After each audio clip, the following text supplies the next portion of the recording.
secondly, on the other topic in the news today, could you explain why the president, when he spoke, when he answered questions to reporters a few weeks ago about the $130,000 payment for Michael Cohen to Stormy Daniels, why the president was not truthful with the American people and with the people in this room?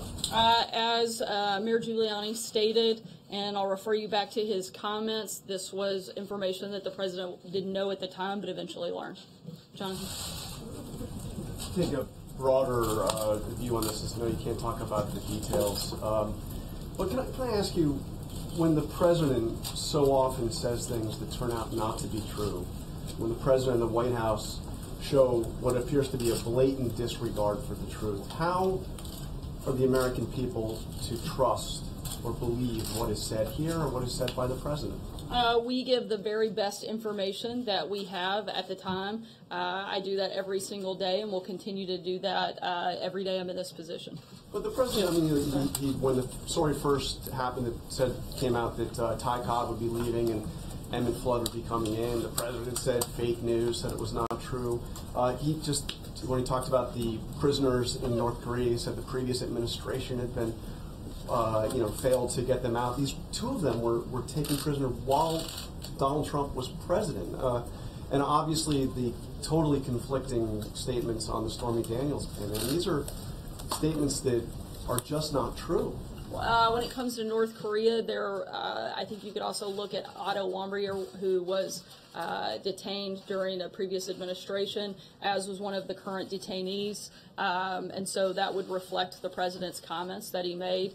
When it comes to the last instance that you mentioned, as Mayor Giuliani stated, this wasn't something that was initially known, but later learned. And again, we give the best information possible at the time, and we're going to continue to do that every single day. You started paying back Michael Cohen back in February of last year.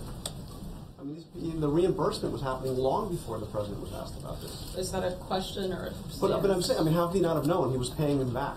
Again, I'm not going to get into those details, and I would refer you back to the statements, pretty lengthy statements made by Giuliani both last night and this morning, as well as the president's tweets where they've both spoken about that. Jim? Just to follow up on that, the president did talk about monthly retainers in his tweet, and then Rudy Giuliani said that the president only knew about this 10 days to 2 weeks ago.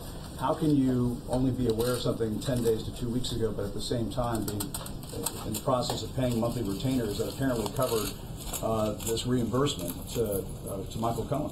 Again, I can't get into the details of the ongoing litigation. I'd refer you back to the president's outside counsel. I'll just follow up on, you said on March 7th there was no knowledge of any payments from the president, and he's denied all of these allegations. Were you lying to us at the time, or were you in the dark? The president has denied and continues to deny the underlying claim. And again, I've given the best information I had at the time. And I would refer you back to the comments that you yourself just mentioned a few minutes ago about the timeline from Mayor Giuliani. That statement was in reference to the reimbursement, the payment. Again, I gave you the best information that I had. And the allegations, the president has denied and continues to deny. Why can't you just answer yes or no whether you were in the dark? I think it's a fairly simple question whether you just I think it's didn't a have fairly the simple answer that I've given time. you actually several times now. I gave you the best information that I had, and I'm going to continue to do my best to do that every single day. Were you caught off guard by Mayor Giuliani's comments on Fox News last night? I'm not part of the legal team and wouldn't be part of those discussions. So is the administration, is the president, is he pleased with the job that Mayor Giuliani is doing right now? It seems as if he's opened the president up to some sort of criminal liability as it relates to federal election campaign violations. I haven't discussed that with the president. I wouldn't be part of those conversations. And so the president then is pleased with the job that Mr. Giuliani is doing? Again, I haven't had that conversation with the president. That's an outside counsel and not something I would be a part of. Francesca? Thank you, Sarah. When was the last time that the president talked to Michael Cohen? And is Michael Cohen still his attorney? And also, is the White House concerned, or is the president concerned that any conversations he would have had with Michael Cohen would have been picked up by the wiretap that we learned about today? Let me see if I can get all of those questions since there were quite a few altogether. I'm not sure when the last conversation took place. On the second part, I'm not aware of specific places where he's representing the president. And on the last one, I would refer you to the president's outside counsel about any concerns of wiretapping. That wouldn't be something that we would clarify. When did you specifically know that the president repaid Mr. Cohen for the $130,000? You personally? The first awareness I had was during the interview last night. Major? Sarah, you said earlier that when you've given answers around this general topic, you gave us the best information you had at the time. Now it appears that your position is you're not going to comment because it's ongoing litigation. Have you been advised not to wade into this to protect yourself from any potential legal exposure by giving either false information or information that proves later not to be able to be withstood in court? No, but I would always advise against giving false information. As a person of human decency, I do my best to Jonathan's give question correct earlier, information. when you say before that you gave the best information you had at the time, And I continue to do that today. but it turns out not to be correct or accurate, are you then trying to limit the liability that you may encounter by not dealing with any of those questions now and pushing it all off because you say it's ongoing litigation? Again, I'm giving the best information I have. Some information I am aware of and some I'm not. When I can answer, I will. But beyond that, I really don't have anything to add. Can you clear up this timeline a bit, back to Jim's question about when exactly did the president learn that the payments were going to Michael Cohen to cover the Stormy Daniels? I would refer you back to Mayor Giuliani's comment, and for anything further, I'd refer In you the to 2 weeks. And did the president know that Mr. Giuliani would specifically be talking about these payments on Hannity last night? Was he aware of the time and the method? I don't know. That's a question you'd have to ask Okay. him. Do you know? Is the president concerned that his own Justice Department authorized a wiretap that may have gathered communications between him and his personal attorney, Michael Cohen? Again, I'm not sure of the comments in that report or the claims in that report. That's something that you would have to talk with the Department of Justice and the president's outside counsel. When he learned the reporting that Michael Cohen's phones were I wiretapped several days before? haven't talked to him about that, and again, I can't verify the validity of that report. Just going back to the payments question, how many payments did the president make to Michael Cohen after the election? You'd have to ask the president's outside counsel. But Sarah, you're standing there Sorry, speaking Krista. for the president. Can I just ask you about Rudy Giuliani's comments?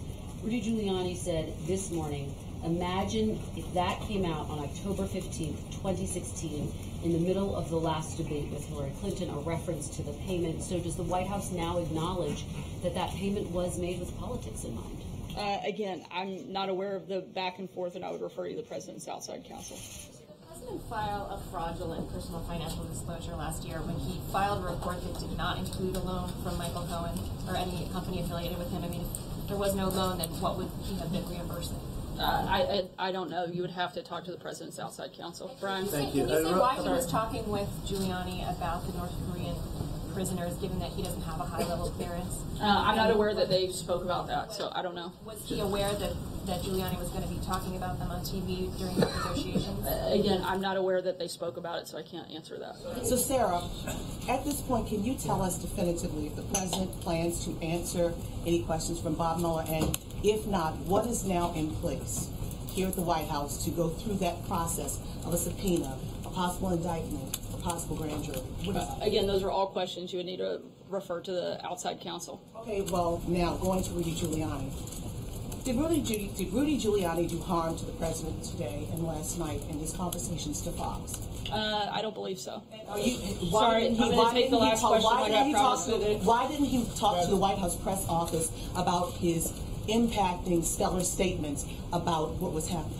The White House press office wouldn't coordinate with the president's outside legal team on legal strategy. You said yourself you were blindsided. I actually didn't use that term. Well, I said it, but you were blindsided from what you said. Well, with all due respect, you actually don't know much about me in terms of what I feel and what I don't. 21 years to understand how this operates. All right, I think we're good.